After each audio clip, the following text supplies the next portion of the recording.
اعوذ بالله من الشیطان الرجیم بسم الله الرحمن الرحیم السلام علیکم ورحمت الله وبرکاته.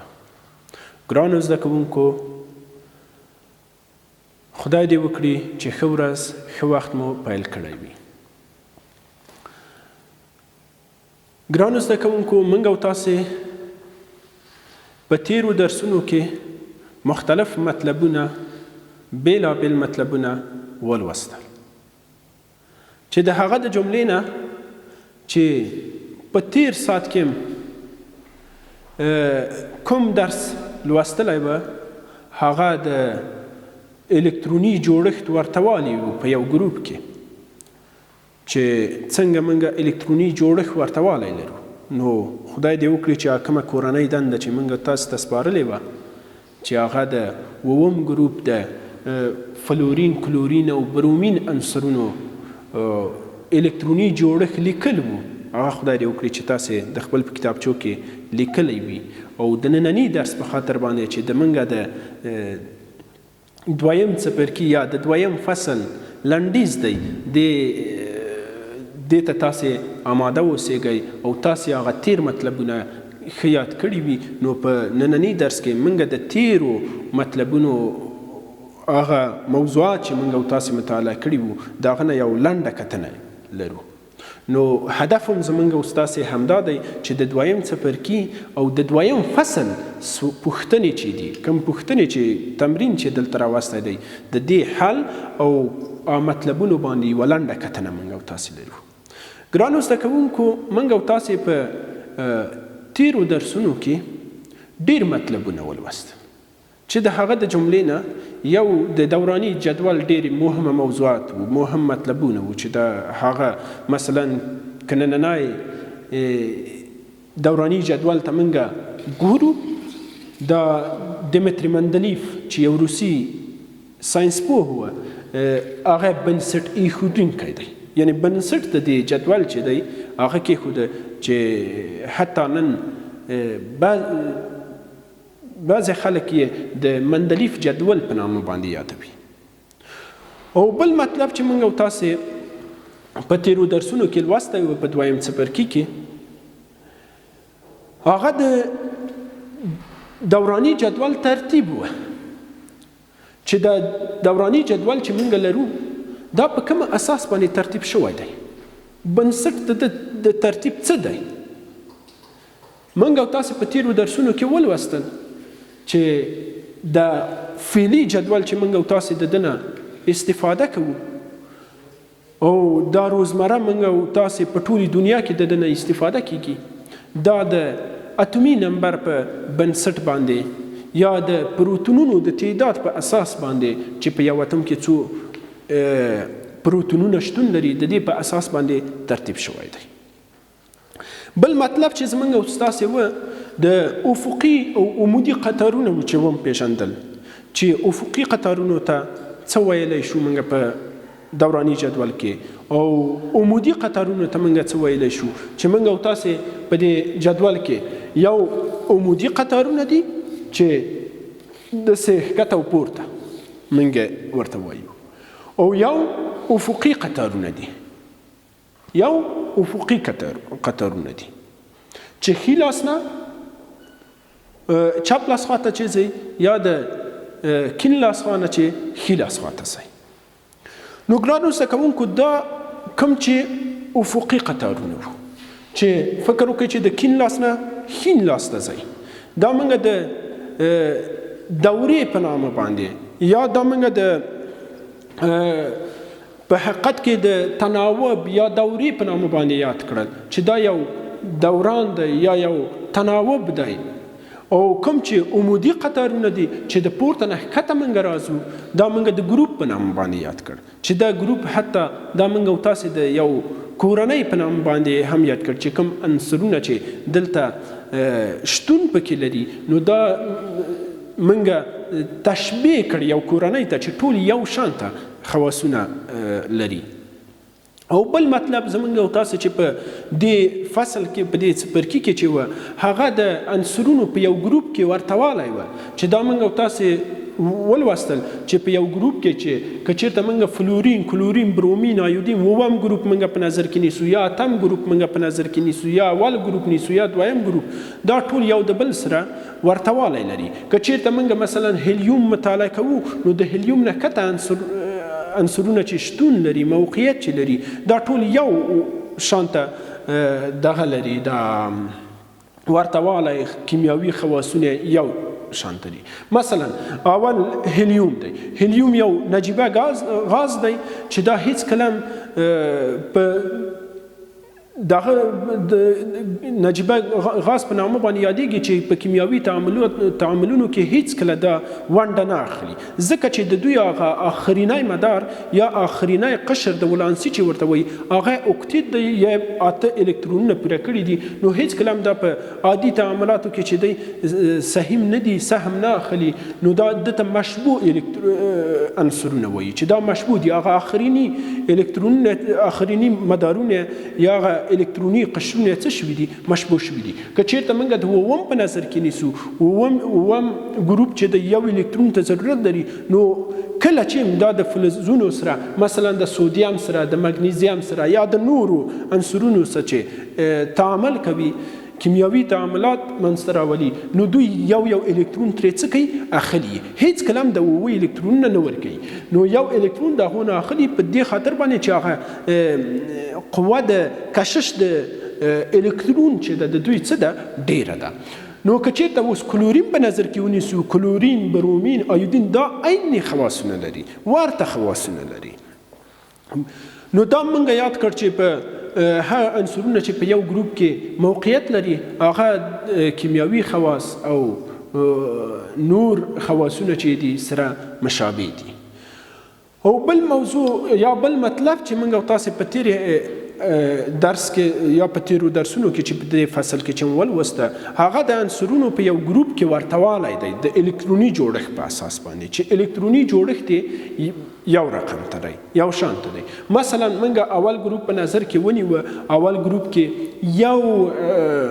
الکترون دی په آخرین مدار په آخرین دوره کې یا په هغه الکتروني قشر کې چې دی یو الکترون لري د دویم ګروپ چې و دوه الکترونونه درلوستل د دریم ګروپ چې و درې الکترونونه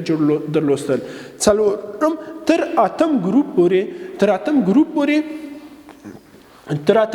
پورې دلته اته ګروپه درلوستل یعنی موږ په دې باندې اوس پوهېدلی شو که الکتروني جوړښت موږ په نظر کې نیسو په اساس د الکتروني جوړښت هم د په یو ګروپ کې چې کوم عنصرونه چې موقعیت لري یا ځای په ځای شوي دي هغو الکتروني جوړښت څه دی یو شانته دی او ورته والی لري. بله موضوع چې موږ او تاسې ولوستله په دوراني جدول کې د فلزونو او غیر فلزونو او شبه فلزونه وو چې هغه هم ولوستل چې موقعیت هم په جدول کې ورته تعیین کړه چې دې خواته فلزونه وو دا منځ کې چې د زګزاګ خط چې تاسې وینئ چې په سره رنګ باندې ښودل شوی دی نو بورن دی سلیکان دی جرمونیم دی اس دی او انتیموني ده مثلا بسموت دی دا یا مثلا تلیریوم دی یا مثلا پولونیوم دی دا عنصرونه هغه عنصرونه دي چې دوی ته موږ شبه فلز وي چې هم د غیر فلز خواص د خپل د ځانه ورښیي او هم د فلز خواص د خپل د ځانه ورښیي او دې خواته چې تاسې وینئ د کوم عنصرونه چې مثلا کاربن دی نایتروجن دی اکسیجن دی فلورین دی یا نجیبه غازونه دي دا ټول چې دي غیر فلزونه دي دا ټول څه دي غیر فلزونه دي چې تاسې دې خواته وینئ دا ټول د غیر فلزونو په نام باندې یادېږي یعنی موږ او تاسې دا په دوراني جدول کې یاد کړ چې د ټول دوراني جدول د 3 نوع یا د 3 رقمه عنصرونو څخه تشکیل شوی دی یوې فلز و بلې غیر فلز و بلې شبه فلز و. اوس راځو پوښتنو ته د دې فصل او موږ او تاسې په دې فصل کې په دې تیر څپرکي کې چې دی موږ او تاسې دا ولوستل چې د فلزونو غیر فلزونو توپیرونه په عملي ډول باندې ولوستل چې یوه برېښنا تېروله او غیر فلز چې دی برېښنا نه تېروله فلز چې دی تودوخه تېروله او غیر فلز چې دی تودوخه نه تېروله او فلز چې دی قابلیت د دې درلوسته چې موږ هغه په سیټک یا په چکوش باندې ووهو لکه اوسپنه چې ووهله خو غیر فلز چې موږ مثلا یو زغال که راواخلو زغال موږ په چکوش باندې ووهو هغه د دې قابلیت نه لري چې د چکوش قوه په هغې باندې وارد کړو هغه چې دی ورسره جدا نشي او نور دغه دا و د ایشیدو ټکی چې و د غیر فلزاتو چې و ډېر کم و خو د فلزونو چې و ډېر و لکه موږ چې پلومبیوم یا سرب او سلفر هم ورسره په ورته کړل او هغو ته دواړو ته هم تودوخه ورکړه چې سلفر ډېر زر وایشیده خو سرب چې دی زر ونه ایشیده یعنې د فلزونو د ایشیدو ټکی نسبت د غیر فلزونو نه ډېر زیات و او نور راځو موږ او تاسې پوښتنو ته چې په دې فصل کې بعضې پوښتنې موږ او تاسو ته راغلي دي چې کوم ځای کې چې تاسې ستونزه ولرئ موږ حاضر یو چې درسره حل یې کړو مثلا د هغو د جملې نه دلته تاسې په سم او ناسم چې اوله برخه د پوښتنو ستاسې په کتابونو کې ده دلته لیکل شوي دي چې آیا دویم پوښتنه ده چې غیر فلزونه ځلا لري نه لري موږ او تاسې لوستي وو چې فلزونو یو خواص دا دی چې هغه د خپل د ځانه ځلا ورکوي خو غیر فلزونه چې دی ځلا نه لري موږ او تاسې په تیرو درسونو په اووم ټولګي کې هم سودیم هم راواخیسته کله چې هم کټ کاوه د هغه نه یو ځلا وختله خو غیر فلزونه هم هېڅکله ځلا نه لري لکه پنسل تاسې راواخلئ پنسل کله ځلا لري او بل پوښتنه ده د عنصرونو په دوراني جدول کې هر یو عمودي ستنې ته ګروپ ویلی شو بلې هو ویلی شو سم سوال دی نو دلته باید سوال که چېرته عمودي قطار موږ په نظر کې نیسو عمودي قطار ته موږ او تاسې مخکې ولوستل چې دلته موږ ګروپ ویلی شو دا یو ګروپ دی یا حتی موږ او تاسې دا د کورنۍ په نام باندې یاد کړې وه بل پوښتنه ده په دوراني جدول کې عمودي ستنې ته د تناوب په نامه باندې یادېږي تناوب نه په دې خاطر چې تناوب ته موږ او تاسې افقي قطارونه دي افقي قطارونه چې د تناوب یا دوره تشکیل کړې وه او نورې پوښتنې ستاسې په کتابونو کې دي چې هغه پوښتنې ورسره موږ دغه کوو دلته درې پوښتنې کړي دي او 15 دانې ځوابونه لري دا موږ او تاسې هغه سم ځواب چې دی د هغه نمبر چې دی په هغه پوښتنو ته لیکو مثلا دلته یې راوستل د بیلګې په توګه راوستلی دي د عنصرو لومړنی ویش په کم اساس باندې و دلته بیا نوشته کړي دي اول کرښه ده وروستی قشر پورې تړلي دي د تناوب جدول و فلز او غیر فلز و 8 الکترونونه لري 2 الکترونونه موږ او تاسې وایو چې لومړنی ویشل د عنصرونو په جدول کې چې و د فلز او غیر فلز په اساس باندې و نو موږ د دریم عدد راخلو په هغه سپینه خانه چې راته پېښ ده په سپینه خانه کې نموشته کوو یا د بیلګې په توګه دویم پوښتنه کړې چې د عناصرو کیمیاوي خواص د هغو په چې پورې تړلی دی وروستي قشر پورې تړلی دی د تناوب جدول د فلز او غیر فلز 8 الکترونونه 2 الکترونونه نو موږ دلته ګورو چې د وروستي قشر پورې تړلی دی وروستي قشر کې چې څومره الکترونونه لري هماغه په حقیقت کې کیمیاوي خواص دغه تشکیلوي هغه په حقیقت کې کیمیاوي اړیکه تشکیلوي هغه په حقیقت کې هغه قوه ده چې ولانس په نوم باندې موږ او تاسې یاده کړې ده او په دریم سم او ناسم دغه دي چې سم ځوابونه دا موږ هغه سم ځواب تکرار کوو هغه پوښتنې مثلا دلته راغلي دي د بیلګې په توګه په جدول کې عمودي ستنې په کوم نوم سره یادېږي الف کې دي چې دوره ب کې دي ګروپ جیم کې دي دواړه ځوابونه سم دي نو موږ ب چې دی صحیح دی ب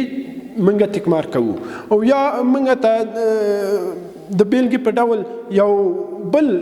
پوښتنه دلته راغلې ده د دوراني جدول ستونزې څه وخت لرې شوې کله چې اتومي کتله معیار وټاکل شوه کله چې اتومي نمبر معیار وټاکل شه کله چې د الکترونونو شمیر معیار وټاکل شه کله چې د نیوترونونو شمیر معیار نو موږ او تاسې دا ولوستل چې دوراني جدول موږ په اساس د اتومي نمبر باندې ترتیب که او وروسته هغه کله چې د کتلې په اساس باندې د کتلې نمبر په اساس باندې ترتیب شوی و هغلته ستونزه وه نو کله چې موږ د اتومي نمبر معیار ورته علماو وټاکه د اتومي نمبر په اساس باندې هغه ستونزې څه شوې د دوراني جدول حل شوې نو خدای دې وکړي ګرانو زده کوونکو چې د ننني درس نه تاسې یو څه یاد کړي ووسي د راتلونکي درسو په خاطر باندې آمادګي تاسې ونیسئ. تاسې چې موږ دریم څپرکي یا دریم فصل ته ځو چې هغلته ډېر ښه مطلبونه چې کیمیاوي اړیکې دي، کیمیاوي تعاملونه دي، هغه موږ تاسې لولو. نو هغه ته تاسې آمادګي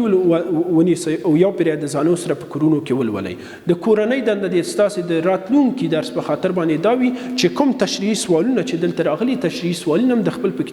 کتابچو کې حل کړئ. چې 5 دانې تشریحي سوالونه دي، د تشریحي سوالونه خپل کتابچو کې ځوابونه ورته ولیکئ، ام سوال ولیکئ ام ځواب ولیکئ. خدای دې وکړي چې ښه وخت ولرئ. السلام علیکم ورحمة الله وبرکاته.